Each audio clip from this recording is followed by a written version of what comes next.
Blessings, blessings, blessings. Greetings from the Most High, the great I am that I am. Christ manifest in Jesus and manifest within all of us that are saints called sons of God. Ye are lowercase gods of the Most High God, the Creator, the Supreme, to be brought back into unity with Him. Not the flesh, not our carnal mind, not our name here. That's not our actual name. Not our desires here. Not our pride of life here. That's not God. Don't ever get it twisted. When someone says, "Oh, I'm God," and they're referring to those things, then that's not. They don't get it. The spirit that's given from the great I am, the spirit that's given to us that is of God, is God. Our soul that has been reconciled back in consciousness, in soul and spirit to the great I am is God. Praise be our teacher, our forerunner, our elder brother, as the example of that. It embodies and lives within us as we are all one, many that are made one by the mystery of the source of the great I am, the creator, the ancient of days. This download right here is, I just want to encourage everyone, if you, there are many cul-de-sacs and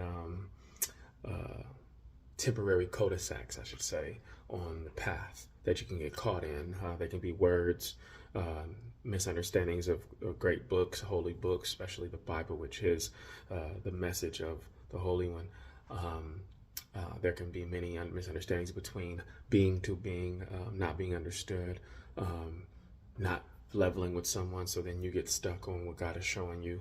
There's a lot of ways, a lot of things that can happen and appear in your life that can get you stuck in a cul-de-sac or a pattern. And what I want to encourage you guys is, when you don't understand something, don't be so quick to label it or throw it out. Don't throw the baby out with the bathwater. Be patient. One of the virtues, the highest virtues on our path, is that He's teaching us is patience.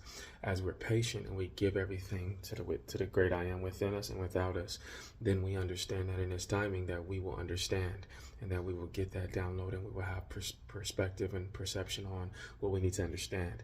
Everything is set for a reason how it is, so that you can gain patience, gain love, gain grace in God.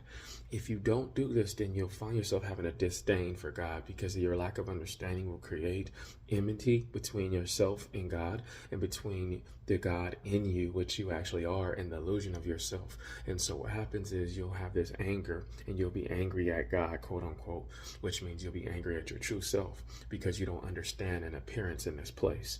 If you don't understand a word, or what it means, or what someone means when they say something, or if you don't understand something that appears that may seemingly cause you pain or pleasure, or it may seemingly be misunderstood, or you wouldn't want that, or you don't get why things are like that, you need to rest, take a step back in patience, and rest and trust God's timing, because that is part of the maturation of our walk with God.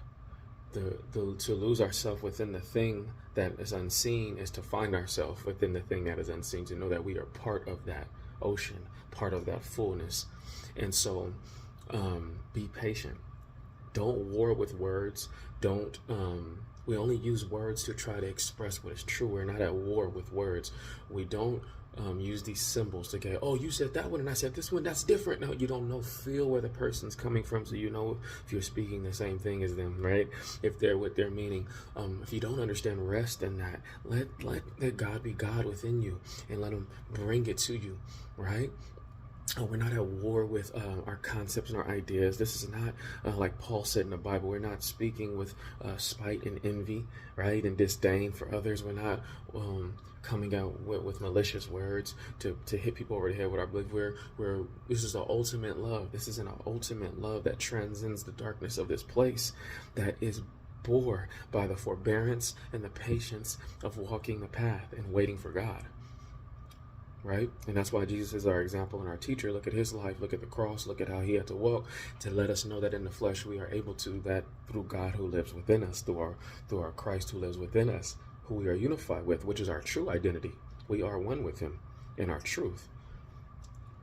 So I wanted to say that, and I wanted to give one little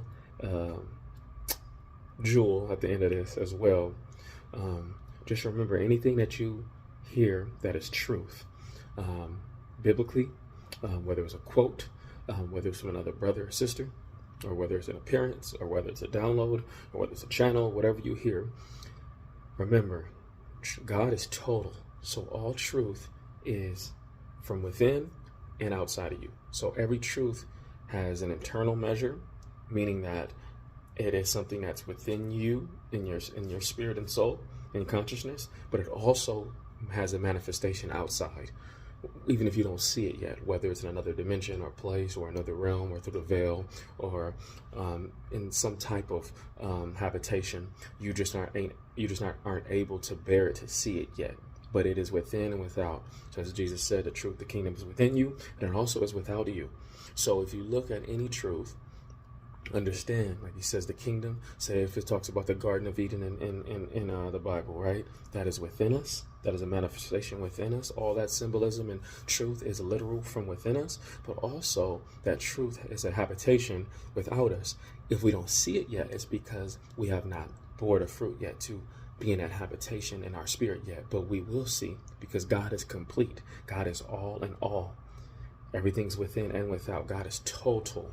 That's why there's no duality when you get to the spaces of the source of all things, the great I am, right? The completion in Christ. It's all just different varying levels of glory, right? Increasing measures of glory and spaces that are continually contentment and continually refreshed, but continually being executed in higher states, right?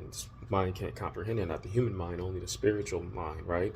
So again, God is total and whole, so all truth is within and without. Don't go to war with words and concepts in His word and get stuck in cul-de-sacs because someone says, oh, when they were talking about that really was inside. Oh no, that's really over here.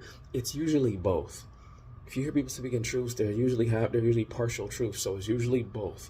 There's going to be that and that. Any truth that's leading you back to the source of all things, in the unity of Christ and the consciousness of that of the Christ, and the unification of your soul and spirit with the Most High as the identification of being one with God, is truth. It's just when it's manifesting in words and people are trying to speak it, you understand that things are within and without, and so we create divisions over things that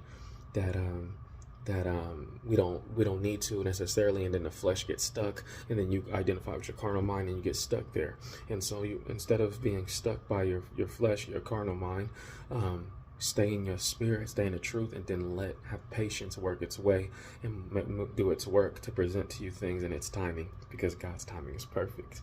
Because the great I am is perfect beyond our comprehension. Remember, the kingdom's inside of you and outside of you. It's habitation, physically outside of you, in realms, and it's also, you are elected to be in it by the manifestation of that being available in your spirit and soul.